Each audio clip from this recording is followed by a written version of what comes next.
We're here for a program about energy transition. And what is key about energy transition is that we are being asked to transit from fossil fuel to renewable energy or greener energy. The issue now is we are expected to transit from what we have comparative advantage to an area we may not have that advantage. So where is Nigeria in all this? And that has been the concern of this discussion. And we'll be able to say, look, how prepared are we in this transition? Are we ready to transit alongside? Are we ready to transit with human face?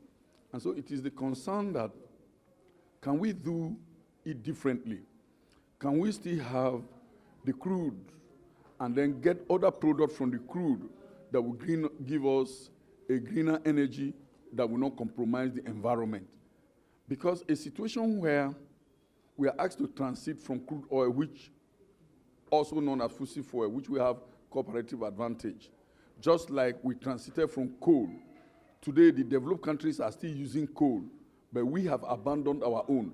Are we also going to abandon crude, which we have comparative advantage, for other energy sources that we are going to depend on the West or the developed countries? So it is our concern that a lot of things need to be put right. For example, there are instant laws that need to be reviewed. A situation where the state has no role to play, and everything about energy in this country is said to be on the exclusive legislative list of government. The state has no role to play. Meanwhile, the state is the key stakeholder. So I think that the state need to be taken into serious consideration. The local government need to be taken into serious consideration. For example, my state, Rivers State, we have so much deposit of oil and gas, which is the fossil fuel, and we are being asked to transit from it, but we don't have a say in it. What is the position of the communities? The PIA just passed, did not give any explicit role to community. They just allocated 3%. 3% of what? Is it 3% of equity or 3% of profit? And if it is a profit, who determines the profit? Because cost minus revenue will give you profit. The IOCs determine the cost. They determine the revenue. It means that the community is left just like that until whatever they decide.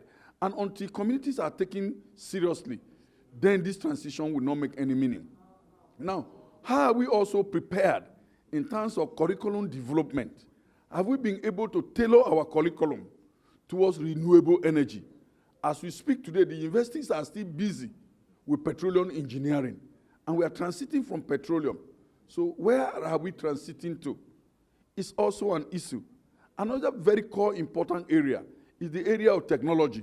Can we develop our own technology, our own way of doing things, so that will take into consideration the underdeveloped setting where we are coming from?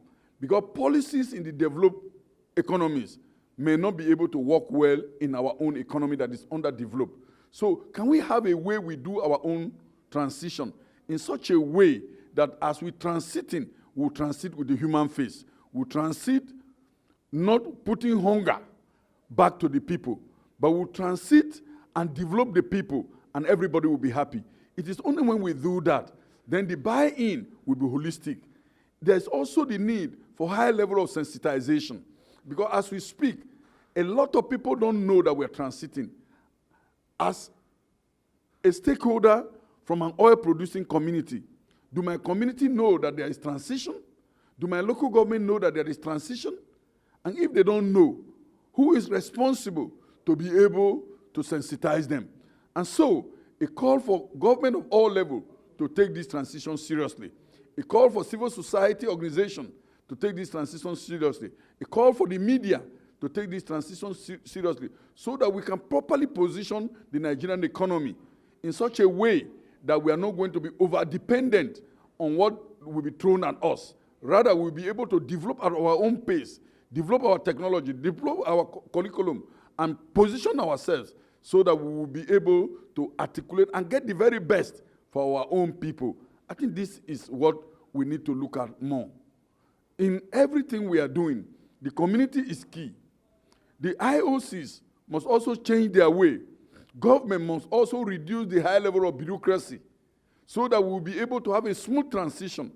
All these are ways we are going to ensure that this transition is seamless. Also, investment in oil and gas must be backed up with gas utilization plan. It is only when you have such plan that government can approve those investments to go on.